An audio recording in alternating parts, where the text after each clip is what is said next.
Hey everybody, Rob from robthetrainer.com and Fitness Together in the North End. Here today in this video, we're going to be going over the clapping push-up. Specifically in this one, we'll be going over the incline variation of the clapping push-up. Now again, this exercise can be done from the toes, from the knees, or with some sort of an elevated ledge here. A bench at a gym will do, a plyometric box as long as it's not going to move, or if you're at home, some sort of an elevated ledge, a countertop, something like that. The idea again is the lower that ledge is towards the ground, the harder it becomes. Obviously, if you're ready to do it off the ground, that's fine too. But again, for this one, we'll be using that ledge sort of as a medium between the knees and the ground when you're on your toes.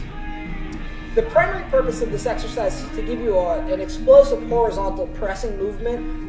For most of my clients, we program this in their workout towards the beginning, generally to kind of awaken and stimulate the nervous system, to give them some explosive movement pattern, and that generally leads to more of their horizontal pressing exercises where they're able to move the bar or the dumbbells a little bit faster or get through that push-up a little bit faster because that nervous system is awake. So again, for this exercise, we'll use the ledge here. We're going to place the hands in that push-up position, toes back, and again, we want to get into that normal straightened spot. We're going to lower all the way down to the ground and then press where our hands will actually leave the ledge and then catch back in that normal spot. So it should look something like this here. Down, press up, clap, down, press up, and clap, catch.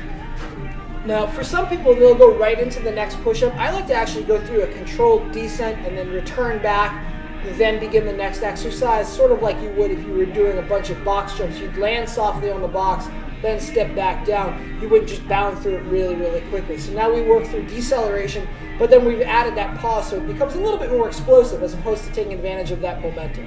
Now, if you're not comfortable going through the clap, you can simply lose contact with the bench and then come back as so here.